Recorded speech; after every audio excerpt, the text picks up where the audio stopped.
Fala galera ligada no canal, meu nome é Fernando, este é mais um Zona Mista. Vamos falar hoje um pouquinho sobre São Paulo 0, Atlético Nacional 0. Rapaz, eu não tenho outra palavra para não dizer, outra termologia, para não dizer que o que aconteceu foi um milagre. O milagre de Medellín, eu não tenho outro título para dizer, porque olha, o que aconteceu foi realmente algo que não acontece todo dia. Mas antes, galera, peço que vocês, por favor, curtam, comentem, compartilhem o vídeo com seus colegas e se inscrevam no canal pra gente chegar antemão aos 300 inscritos. Conto com a ajuda de cada um de vocês, tá bom?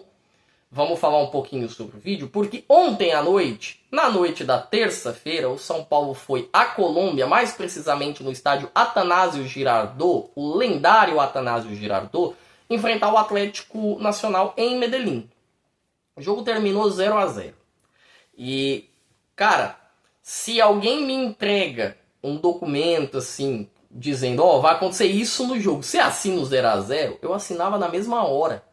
Na mesma hora. Eu normalmente trago as escalações, hoje eu vou trazer os números, as estatísticas para vocês entenderem o tamanho do amasso que o São Paulo levou. Tamanho do amasso, tá? O São Paulo teve 6 chutes a gol, ou 6 chutes e 1 foi no gol. O Atlético Nacional teve 19 chutes e 1 foi no gol. 1 foi no gol.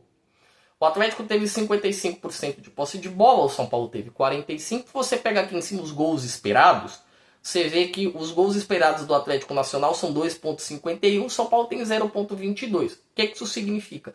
Que as métricas, os aplicativos de futebol, eles pegam em conta as chances que o clube teve e fazem um levantamento para definir a possibilidade e a chance dessas grandes chances se tornarem gols. Então, pelo que foi apresentado ontem, pelo volume de jogo que o Atlético Nacional teve, o mínimo era um 2-0. O mínimo, tá? Porque a gente tá falando mais de 2 gols e meio, então 3-0 era para ser o placar exato. O Atlético teve 8 escanteios, o São Paulo, se eu não me engano, teve 5. 89% de precisão nos passes do Atlético Nacional, o São Paulo teve 82%, foi um índice muito baixo, muito fraco. E o São Paulo não fez um bom jogo, tá? O São Paulo fez um péssimo jogo. Faltou um pouquinho de entendimento da parte física, talvez, do São Paulo. O Crespo, ele vem com o Rafael, né, no seu 3-5-2, com o Rafael, Enzo Dias e o Cédric nas laterais. A zaga veio com Sabino, Ferrarese e Alan Franco. No meio campo, Boadilha e Marcos Antônio. Na frente, Alisson. Na frente, Luciano e André Silva. Talvez a única mudança que eu fizesse seria o Dineno para o lugar do André Silva. Porque do modo como iria jogar o São Paulo, faria sentido o Dineno. Mas também faria sentido o André Silva, porque o André Silva é um cara mais veloz que o Dineno. E o São Paulo talvez precisasse da velocidade do André Silva para fazer a marcação sob pressão dos zagueiros do Atlético Nacional. Então, quando eu olhei a escalação, eu só fiquei em dúvida nesse ponto. São Paulo iniciou o jogo e, olha, para ser bem sincero, a gente não teve assim uma sobra física e uma sobra técnica, né? A gente não se sobressaiu tecnicamente nem fisicamente em nenhum momento do jogo, tá? Mas em nenhum momento. O Atlético já começou, tentou, teve chute do Hinestrosa, teve, né, mais posse. E com 13 minutos, mais ou menos, acho que foi com 12, 13 minutos, tem o pênalti para o Atlético de Madrid. Para o Atlético Nacional, perdão. Tem o cruzamento, o Morelos vai chutar no gol, o Ferrarese está acompanhando, a bola bate no braço do Ferrarese. Pênalti que o Cardona bate e ele erra. Eu não daria o pênalti. Tá? Eu, Fernando, não daria o pênalti. Eu entendo, foi pênalti. E é pela nova regra pênalti, porque é protocolar, é sistemático. Quando o jogador está com o braço aberto e a bola bate no braço dele, é pênalti. Tá? Isso é protocolar da nova regra da FIFA. Eu acho esdrúxula, mas é regra, a gente tem que respeitar. O Cardona bate mal, ele tira muito do Rafael, e o Rafael vai muito bem no lance. Por quê? Se tá, a bola vai no gol, o Rafael pega. Se a bola vai no gol, o Rafael pega. Ele foi bem, voou baixo no canto esquerdo. E o Cardona, tá, ele é o batedor oficial do Atlético Nacional. Vamos deixar isso bem claro. Passou o lance do pênalti, tá? O São Paulo tentou equilibrar o jogo nos 5, 10 minutos seguintes ali, mas também só ficou com posse de bola, tá? E teve um toque ali, um lançamento que gerou uma finalização que o Ospina fez a defesa. Aquele que é da seleção da Colômbia, que jogou no Napoli, o grande Ospina. Finalizou o primeiro tempo, eu, na minha visão, entendi que o Crespo precisava fazer duas alterações, André Silva e Alisson. O Alisson é um baita de um volante, jogando de meia, ele não entrega nada, e não dá para exigir muito do Alisson, porque o Alisson tá jogando ali porque o Crespo pediu, porque não tem meia para jogar. E também não dá para exigir muito do Crespo, exatamente porque não tem meia para jogar. Não dá pra gente colocar o Rodriguinho contra um time totalmente físico que é o Atlético Nacional. O menino seria engolido fisicamente pelo meio-campo dos caras. Seria engolido, tá? Uma coisa é um time físico correndo, tentando, se matando no primeiro tempo. Outra coisa é no segundo tempo, quando você já tem aquela atenuada do ritmo, porque você já tá um pouco cansado. No segundo tempo também, outra coisa que na minha concepção eu mudaria era o André Silva, porque a ideia do Crespo é, além da marcação individual, você gerar uma pressão na saída de bola, com o Luciano correndo, com o André Silva marcando. Só que o André Silva não conseguiu fazer essa pressão. Tanto o Ospina quanto os zagueiros do Atlético Nacional tiveram muita facilidade para sair jogando. E isso gerou outro problema, porque o Luciano e o André Silva não voltavam, a bola chegava no meio de campo, estourava ali em cima do Bobadilha, do Marcos Antônio, que não são caras muito marcadores, mas estourava em cima deles, e estourava em cima da zaga, que gerava toda a pressão e todo volume de jogo que o Atlético Nacional teve no primeiro tempo. Essas seriam minhas mudanças, não ocorreram. São Paulo voltou para o segundo tempo, voltou na mesma rotação do primeiro tempo. O Atlético voltou numa rotação ainda maior. Teve bola na trave do segundo tempo, bola na trave do Marlos Moreno, né, que rodou pelo City, jogou no Flamengo, voltou e jogou muita bola ontem pelo Atlético Nacional. Tá? Ele acabou com a vida do Enzo. Teve o Rinestrosa, que tem um voleio que ele chuta também, a bola pega na trave. Os dois lances pegaram na parte interna da trave, para deixar bem claro, na parte de dentro da trave. E ainda assim, por muita sorte, a bola não entrou. A bola poderia ter entrado, a bola não entrou. Não dito tudo isso, não bastasse todo esse sofrimento para o torcedor São Paulino, aos 65 minutos de jogo, 20 minutos do segundo tempo, tem o segundo pênalti do Ferrarese. O Ferrarese já vinha fazendo uma péssima partida, estava implorando para ser expulso, ele faz o pênalti em cima do Marlos Moreno. E o primeiro pênalti eu até questiono. O segundo pênalti não tem questionamento. O jogador tá saindo da área, ele tá indo para a linha de fundo, era uma chance de zero perigo, era só o Ferrarese cercar a bola, que não ia acontecer nada demais. O Ferrarese chega calçando o atacante e gera o pênalti. Aí o Cardona, que é o principal batedor dos caras, vai pra bola. E cara, eu já tinha visto tudo e já tava quase infartando literalmente. Quando o Cardona bateu, ele bateu no mesmo canto e o Rafael fez uma defesa monumental, sensacional. Porque a bola veio no chão, veio deslocado, o Rafael esperou o Cardona. O Cardona é aquele cara que costuma esperar o goleiro definir o canto dele só para deslocar. E o Rafael, nos dois pênaltis, o Rafael fez a mesma coisa. Ele esperou até o último segundo e tomou a sua decisão. E aí isso implicou com que o Cardona tentasse tirar um pouco dele a bola e ele não conseguiu. Na primeira chance ele conseguiu tirar, mas tirou do gol. Na segunda ele não conseguiu, o Rafael fez uma defesaça.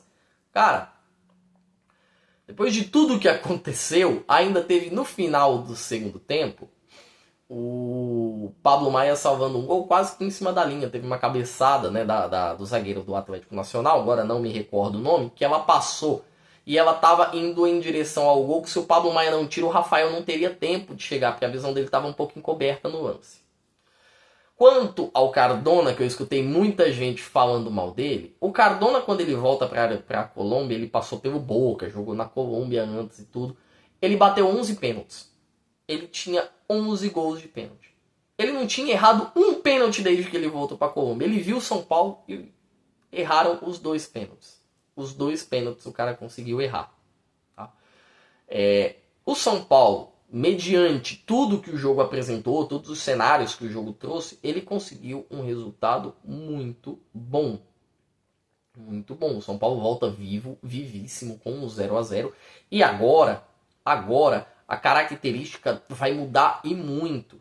Tá? A característica do jogo, da eliminatória, ela muda, porque agora quem manda é o São Paulo.